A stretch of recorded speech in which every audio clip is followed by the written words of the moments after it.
Hey, how you doing? This is Adam Post. Hollywood diversity nonprofits collapse as funding disappears amid government crackdowns. Nonprofits have been major troublemakers in Hollywood. And now they're having a problem because they're getting called out on what they've done. What they've done has not just affected the films and TV shows. It's affected hiring practices at studios. Studios have moved away from it.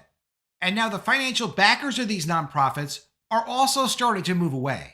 And with no one else's money to waste, there's nothing left for these guys to do.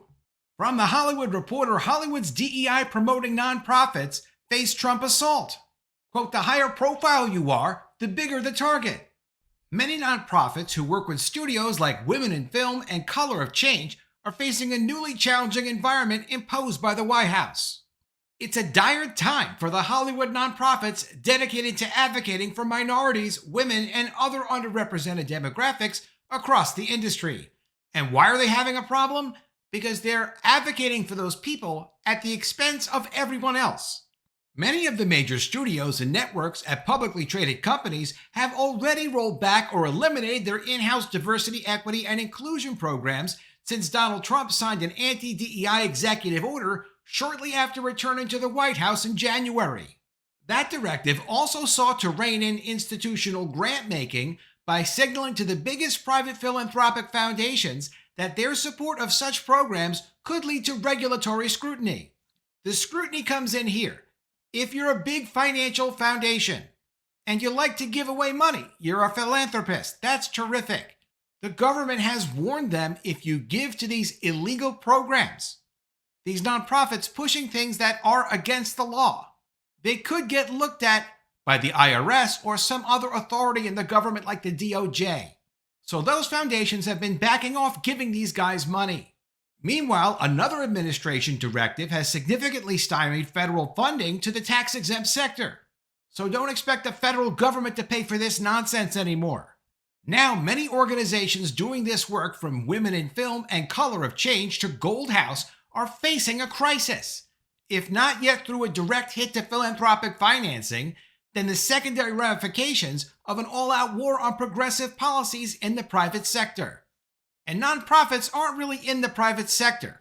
They're subsidized by the federal government because their activities are not taxable. So if they get $10 million or $5 million or $150 million, they don't have to declare any of that revenue or the money left over after they have their expenses as profits.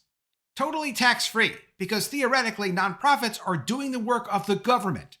Not like they're a direct arm of the government, but they're doing something good for the country. Quote, the ground has quickly shifted, says consultant Scott Curran, who works with entertainment-oriented nonprofits advancing progressive causes. Quote, the higher profile you are, the bigger the target you are, especially in this environment. The goal isn't always to stop the work. It's to create a chilling effect so that the people doing it stop the work themselves. It's also called being scared straight. Not literally straight, they can still be LGBT, but back on the straight and narrow. Now let me get back to the article. Felix Shine agrees, who runs his own advisory firm assisting foundation grantees engaged in advocacy efforts. Quote, I've yet to talk to anyone who isn't having this conversation. There's a palpable concern about the government being weaponized against them for political purposes. Oh, as if what they're doing isn't political. These media-savvy nonprofits, which issue reports spotlighting inclusivity headway or lack thereof, and run mentoring and networking programs exclusively for people that they consider to be underrepresented. So you get excluded if you're not a special skin color or sexual preference or gender. And they know how to get their message out. They're used to leveraging celebrities, generating petitions, hosting events, and perhaps especially talking to the press. But they've gotten quiet. None would speak to The Hollywood Reporter for this story.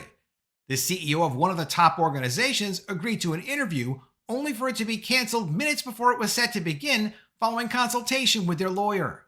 I'm not part of the DOJ or anything like that, but I will tell you this. What they've been doing looks illegal to me, in my opinion. They're really part of a network of what I consider to be illegal activity. It looks like they got smart talking to their lawyers, and any lawyer would tell them, stop talking to the media. Don't make any public statements. If you hear from the government, let your attorneys know immediately. They're getting quiet. and that means they know they could be in serious trouble. Trump's January 21st anti-DEI order specified that U.S. Attorney General Pam Bondi coordinate with Russell Vogt, director of the White House Office of Management and Budget, to submit a report within 4 months recommending a proposed strategic enforcement plan against the private sector. That would include the nonprofits. The intent is to identify the most egregious DEI practitioners for possible federal lawsuits and civil compliance investigations. A substantial civil fine, like a money amount, could be enough to wipe out one of these organizations completely. Whether or not the people running these things would have any personal liability to this, where it could affect them personally, their own assets, I would say probably no, but I don't really know. They have to ask their lawyers about that. Quote, the Department of Justice enforces federal civil rights laws, so they would be going after organizations that are discriminating on the basis of race, explains Han von Spakovsky, senior legal fellow at the Conservative Heritage Foundation, where Voigt previously co-authored the anti-DEI initiative Project 2025, which has served as a policy blueprint for Trump's second term. That may not be completely true, but a lot of the things that Trump is doing are the same kind of concepts in Project 2025 with some of the same people that were involved in Project 2025. So, close enough. Quote, if you have a Hollywood organization and they're telling producers and companies that they have to meet certain racial and gender quotas in their hiring, this is in staff, as well as on screen, they are advocating that those production companies violate civil rights laws. They just are. And while the people claim that they're doing this for a good reason, it is against the law. And the laws preventing this are going to be enforced by this new administration. There's an understanding among DEI advocating nonprofits that their ideological nemesises are using bots to flag certain key terms in their public-facing literature. So some of them have been altering the language on their websites in the hope of avoiding this digital dragnet. Quote, it's risk mitigation, explains Karan. Reframe, not retreat. Concede the words, continue the work. The great melting pot was an idea long before DEI. Of course, none of that hiding is going to work. Everyone the DOJ is looking for, they already know who they are. Philip Hackney, a former IRS lawyer who's now a scholar of nonprofit law at the University of Pittsburgh, sees the moves as understandable but pitiable.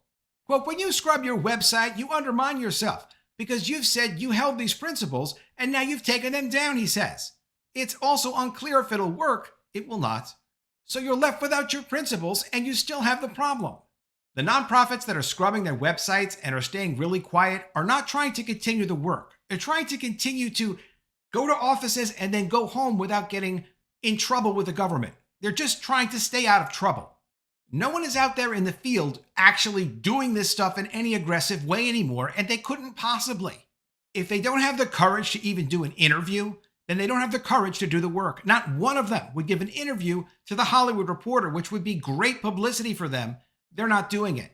The IRS's evolving role is unclear. Trump's pick for its commissioner, Billy Long, a loyalist Republican, supposedly pressured the agency to strip an animal welfare group of its nonprofit exemption in retaliation for its support of a ballot measure in his state, which he opposed. We don't know any details about that, and they're not going to go into details about that. Did he do it? He might have. We really don't know. However, the IRS is letting go of a lot of people right now. That could make enforcement activity, politicized or otherwise, much more challenging. However, DOJ is also taking on new activities all the time. For example, Trump wants DOJ to look at voter rolls. He wants them to look at publicly available voter rolls, to look for what obviously would be problems with voter registration, such as people being on voter registrations in more than one state, and any other strangeness or anomalies that could cause people to have the opportunity, let's say, to break election laws.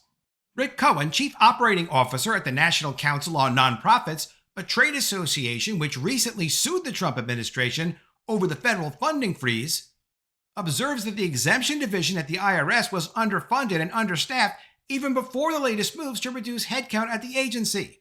So he questions whether a slew of additional ideology-driven audits and exemption revocations would even be doable on a practical level given the laboriousness of the tasks. Quote, it would just take a lot more staffing to add on to that new activity, he says. Or a little bit of artificial intelligence.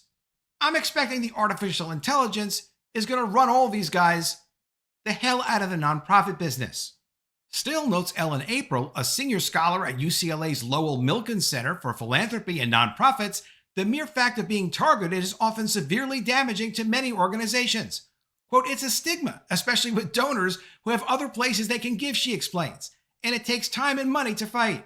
If you're running a nonprofit taking donations and you're targeted by the Department of Justice and you're being threatened by the Department of Justice, no, that's not a good look for the nonprofit. A lot of these guys, whatever they've been doing that's kind of not legal or inappropriate, they're going to have to stop. Shine thinks this presidential term will mark a shift in how some nonprofits go about their work. Quote, I can see these organizations moving from a 501c3 status to a limited liability company or political action committee, he says, adding that Elon Musk helped to elect Trump and got himself his own singularly powerful position wielding ideological influence over the country, including its tax-exempt sector. And Elon did this through his America PAC. Quote, they may come to think if we're going to be treated as political, then let's just be political, which the nonprofits are political, and yeah, they should file as political organizations and then follow those rules. And hopefully at that point, they'll just stop breaking the law.